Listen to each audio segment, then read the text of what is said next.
I want to tell you about the mistakes I made when I used my VA loan for the first time. I was a Marine Corps infantry officer, college degree. I thought I had this figured out. I thought it was straightforward, something you couldn't mess up. I was wrong. If you're stationed at Camp Lejeune, or you're a veteran thinking about buying near Jacksonville, North Carolina, I'm going to unpack exactly how all these mistakes could have been prevented, so that if you make some of the same choices I did, you go in eyes wide open. By the end of this, you're going to know 3 numbers every VA buyer near base needs before they talk to a single real estate agent. You're going to know the questions your loan officer should be asking you before you ever start shopping. And I'm going to walk you through a real property comparison right here in Hubert, North Carolina, to show you how the math actually works on a deal. Let's get into it. A mortgage payment has up to 5 parts. The acronym for this is PITI. Principal and interest, that's the part that pays down your loan and covers the cost of borrowing. Property taxes, collected monthly and held in escrow. When I used my first VA loan, I didn't even realize that taxes were included in the mortgage. Then there's homeowners insurance, also collected monthly and held in escrow. And then finally, HOA fees, if applicable. This one is the one that gets people. If you buy into a townhouse or condo community without understanding HOA fees, you get hit with $300 to $700 per month in fees that do absolutely nothing to pay down your principal. Not $1 goes toward your loan. It's just a cost of being in that community. I want you to know all 5 of these before you ever agree to a payment number with your loan officer. Mistake 1, I was focused on the interest rate instead of the monthly payment and what it was going to allow me to do with the rest of my financial life. The rate is one variable. The payment is what you actually live with every month. I should have started with what I could afford to pay and still give, save, go on dates, and live the life I wanted to live. I didn't. I started with the rate and worked backward, and that approach costed me. Mistake number 2, I bought a townhouse without thinking carefully about my timeline or having a real plan for that property. I've owned my townhouse for about 4 years now. I have renters in it, and I'm breaking even, sometimes making money on cash flow. I want to be clear, it's still an asset. Someone is mostly paying for it. I get to write off the depreciation and interest on my taxes, and it will eventually appreciate significantly. But I want you to be prepared. You're probably not going to make money off a townhouse for a while. If you plan to rent it at some point, you need to go in knowing you might just break even or occasionally put a little money in just to have somebody live there. That's not a disaster, but it's not what I expected going in. Mistake 3. I didn't think hard enough about how that monthly payment was going to affect my long-term goals of giving, saving, going on vacation, and living the life my wife and I wanted. The payment felt fine on day 1, but between the HOA, the maintenance costs, and everything else that shows up after closing, it changed the picture. Make sure you run these real numbers before you come in. Real quick, if you're a veteran and you feel like somebody talked over your head, didn't really explain your VA loan clearly, or made you feel like you weren't going to be able to use the benefit you earned, you might just need a better game plan. If you want help building an action plan or just want to understand how to better use your VA loan benefit, reach out to me directly.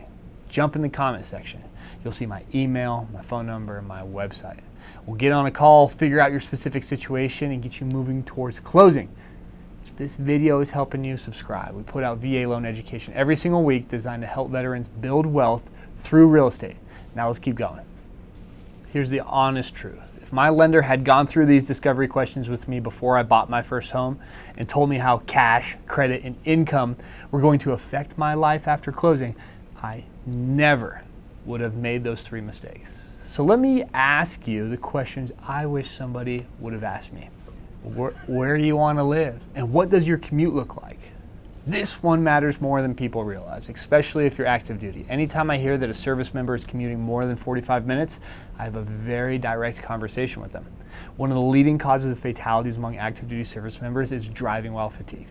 A 45-minute commute each way isn't just inconvenient, it's dangerous. And for a veteran, that same commute is going to take away time from your family and your quality of life every single day.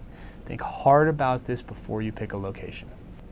This is a question I didn't answer honestly with myself, and it cost me. If you're moving in less than 3 years, this is probably not your time to buy. You can rent your house after living in it for as little as 1 year on a VA loan, but you need to talk to your loan officer and go in knowing that if you put nothing down, you may be breaking even or paying money out of pocket to have renters in it. If you're okay with that and your income supports it, fine. But you need to know that reality before you close. Between 3 and 5 years, you're in a gray zone, 5 or more, and you're in a position to actually build equity. What property type are you looking for? Single family home, townhouse, or condo? Single family homes appreciate faster and don't come with HOA fees eating your cash flow. That's my default recommendation for most VA buyers. Townhouses can make sense on price, but if you're not staying 5 to 7 years minimum, you need to go in eyes wide open. You may not come out ahead on a sale. And if you end up renting it, you may just break even, like I did. Condos, make sure it's on the VA approved condo list before you fall in love with it. Not all condos qualify for VA financing. What do you want your financial life to look like after you close? Can you still give? Can you still save? Can you still go on vacation and live the life you actually want to live? If the payment on a house you're considering is going to make all of those things harder, that's important information. Get it before you buy, not after. One more quick note here. Having this conversation with your loan officer is important, but you also need a realtor who's on the same page. If you don't have a real estate agent yet, or maybe the real estate agent you have isn't the right one, I'm connected with amazing agents all over the country, and I'd love to help you with that. My contact info is in the comments. Now let's talk about cash, credit, and income. Every lender is evaluating all three when they look at your file. Here's what each one actually means for a VA buyer. Cash. No down payment required on a VA loan, but I want reserves after closing, at least 2 to 3 months of your mortgage payment in the bank. If something breaks in month 2 and you have nothing left, you're back on credit card. That's a position I never want to put a borrower in if I can afford it. Credit. Here's something most people don't know. There is no minimum credit score requirement to use your VA loan. I've had borrowers with scores in the 400s get approved and close on houses. That's a longer conversation worth its own video, and I have a video on that. What VA underwriters care about is your last 12 months of payment history. Have you been paying your bills on time for the past year? That tells the underwriter more about who you are right now than your score does. Some lenders add their own credit score minimums on top of VA guidelines. Those are called overlays. If you've been told no because of your score, it may be that lender's overlay, not a VA requirement. Make sure you know the difference. National average is about 640, so if you're there, you're all right. Income. My benchmark. I want your total housing payment at 25% or less of your gross monthly income. That's principal, interest, taxes, insurance, and HOA all included. At or under 25%, and you have breathing room to live the life you want to live after you close. The VA doesn't have a debt to income ratio requirement. What they actually measure is residual income. How much you have left over after all your housing and your debts are paid. But 25% front end is a practical check you can run yourself before we ever get into the technical details. So what should you know before you make an offer? Once we've gone through the discovery questions and the 3 pillars, you should be able to establish 3 things. Your target monthly payment, the number you can live with and still build the life you want, your cash to close. Yes, it's a 0 down loan, but closing costs still exist. We're going to talk about how to get a motivated seller to cover those. So we want to get a pre-approval up to what your ceiling amount is. With a pre-approval, your documents go to an actual underwriter. They review credit, income, and assets. This is a lot different than a pre-qualification letter. It's important to get pre-approved instead of pre-qualified. Good loan officers will have a pre-approval so that when you make an offer, it is competitive, especially when a lot of listing agents are looking at offers. That will make you stand out amongst the crowd and makes it more likely that your offer gets accepted. Okay, so what should you look for in a real estate agent agreement? Since the NAR agreement came out, real estate agents' commissions are negotiable. They don't want me to tell you that. But what you can do is you can get your closing costs paid for by the seller, and you can get your real estate agent's commission paid for by the seller at the same time. So what should you be looking at in a real estate agent? Do they understand VA loans? Not just I've worked with VA buyers before, but do they actually understand the appraisal process and why a VA loan is not a liability on a deal? Are they willing to negotiate seller paid closing costs? aggressively. This is a skill. Not every agent knows how to structure an offer that gets you what you need without killing the deal. Do they communicate quickly? In a competitive market, a slow agent costs you deals. And will they tell you the truth about a property, including the things you don't want to hear? Again, if you don't have a real estate agent, I'm connected with a great network all across the country of solid VA real estate agents. I'd love to get you set up with a great agent. So now I'm going to walk you through 2 real properties in Hubert, North Carolina, a small town right outside Camp Lejeune, or Camp Lejeune, however you pronounce it. These are real listings. The principles apply whether you're buying in North Carolina or somewhere else in the country. I'm using this market so the numbers are grounded in something real. Okay, so our first borrower is active duty, E5, over 4 years of service. Basic pay about $4,000 per month, BAH about $1,500 a month, and BAS just under $500. No dependents, total pay just shy of $6,000. Here's something most loan officers don't maximize for you. BAH and BAS are tax-free income. Instead of only giving you credit for those dollars at face value, we give you credit for your gross income multiplied by 25% on the tax-free portion. So about $2,000 in BAH and BAS comes about $2,500. Add base pay, total qualifying income is $6,387 per month. This is a tool, not always something we need to use, but if you need to reduce your debt to income ratio to qualify for more house, this is how we do it. The second borrower, this is not the veteran. This is the veteran's spouse. W-2, $80,000 a year, salary or hourly, works a standard 9 to 5, gets taxed. Qualifying income, $6,667 per month. We combined everything. Combined qualifying income, $13,054 per month. Vehicle, $226 per month, 12 payments for remaining. Well, so we still count it. We're just outside of the window where we could exclude it from DTI. We have a medical collection about $1,300. We don't hold that against you, but we do count about 5% of the outstanding balance just in case a collection started to come out against you. The combined monthly liabilities, $476. Combined DTI before housing, when you get both of them together, healthy 5.9%. Very strong file. So here's a single family residence in Hubert. 3-bed, 2-bath, 1,434 square feet on nearly a full acre. No HOA, no city taxes. 12 minutes to the main gate of Camp Lejeune. List price, $255,000. On the market for 61 days. 2 price cuts already. Seller already advertising a $5,000 concession. This is a motivated seller. So here's what I do. We're going to offer $260,000, and instead of asking for $10,000, we'll ask for $12,000 in seller paid closing costs. We increase the purchase price by $5,000, and we're asking for $12,000 in seller credits, which is $7,000 more than they're advertising. But here's the thing. You have the leverage right now. This house has been sitting for 61 days with 2 price cuts, and the seller is already offering money.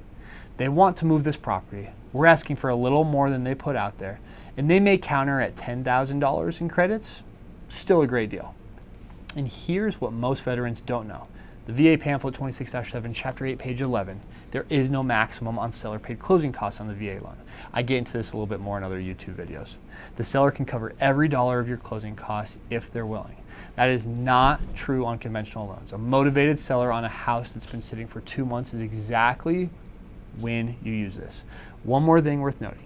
Even with a VA funding fee financed into your loan, the VA loan is still the best loan program available to you. Your monthly payment is going to be lower than any FHA or conventional alternative.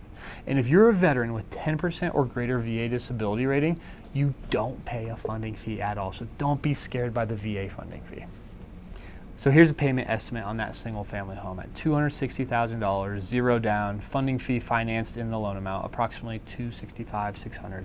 Principal and interest in the 1510 to 16 and 20 range at current market rates. Property taxes approximately $117 per month. Homeowners insurance approximately $100 to $120. Total payment $1,730 to $1,860 per month. No HOA. Combined DTI $1,800, housing plus liabilities. This puts us at a 19.7% debt to income ratio. Very clean.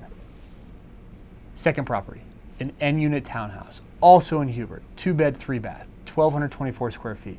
List price, $185,000, just outside the 172 gate, end unit. That's the best kind of townhouse to buy. More privacy, more light, better resale than an interior unit. HOA, $974 annually, and about $81 per month, which is actually on the lower end for a townhouse. But I already told you what I think about townhouses, and I'm speaking from experience. If you're not planning to stay 5 to 7 years, go in eyes wide open. You may end up renting it out and just breaking even on cash flow, like I am. It's still an asset. Someone is mostly paying for it. You get to write off depreciation and interest, but you need to be prepared that you're probably not going to make money off it for a while. At $185,000, zero down, loan amount after funding fee, approximately $188,800. Principal and interest, $1,100 to $1,150.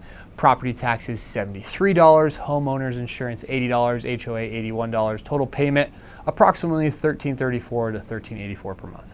Combined debt to income ratio brings us at a lower debt to income ratio, about 16.3%.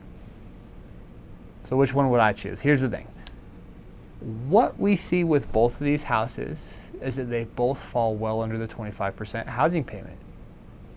Both are within budget. Both leave this couple plenty of room to give, save, and go on vacation. These are both great payments. So if both work financially, which one would I choose? You probably already know. I'm going to go with the one that appreciates more, the single family home on the larger lot. It's going to be more desirable to rent out down the road if they ever need to. It's going to cash flow sooner if they do rent it out, and it's going to appreciate faster than the townhouse. Better long-term position, same affordable payment. That's the one I'd push this couple toward, assuming their timeline supports staying long enough to make the most of it. So let's go over what we covered today. A mortgage payment has up to 5 parts: principal, interest, taxes, and insurance, and HOA. Pity. Know all 5 before you agree to a number. 3 mistakes I made: focus on rates instead of payment. Bought a townhouse without a real plan for my timeline, and didn't anchor my purchase to my long-term financial goals. If my lender had asked me the discovery questions I just walked you through, commute, timeline, property type, post-closing financial goals, I never would have made those mistakes. Make sure your loan officer is having this conversation with you, and make sure your real estate agent is on the same page. Cash credit and income. No minimum credit score on a VA loan. Underwriters care most about the last 12 months of payment history. Keep housing at 25% or less of gross monthly income. Gross up your BAH and BAS. Medical collections don't require payoff, and count 5% of that balance towards your DTI. No maximum seller paid closing costs. Offer $260, ask for $12K in credits, use your leverage on a motivated listing. VA loan is the best loan program, even with the funding fee. And if you have 10% or greater disability rating, you don't pay one at all. When the payments are close and both fall within the budget, go with the property that appreciates more and positions you better long term. If you're buying near Camp Lejeune or anywhere else in the country, these same principles apply. Know your numbers, ask the right questions, and don't make the mistakes I made.